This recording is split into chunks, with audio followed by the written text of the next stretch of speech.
आज हम अनबॉक्सिंग करने वाले हैं क्यारा क्यूसी ब्लूटूथ ईयरफोन को।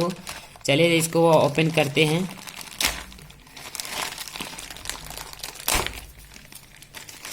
पैक बहुत ही मजबूत है दोस्तों।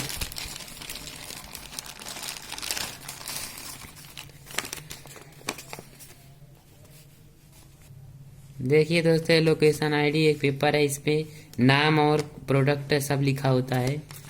तो चलिए इसको साइड में रखते हैं और देखते हैं पैक के अंदर क्या है। तो देखिए दोस्तों, यही है, इसको ओपन करते हैं।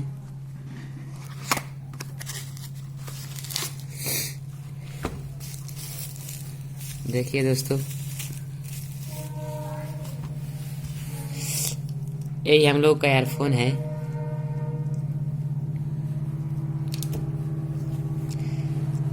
ब्लूटूथ ईयरफोन है दोस्तों।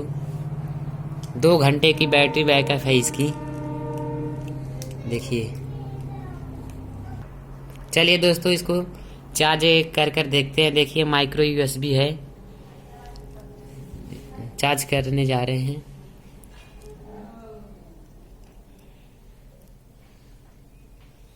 देखिए दोस्तों, ये चार्ज हो रहा है। वीडियो देखने के लिए धन्यवाद। लाइक एवं सब्सक्राइब जरूर कीजिए हमारे चैनल को और बेल आइकन को दबाना मत भूलिए।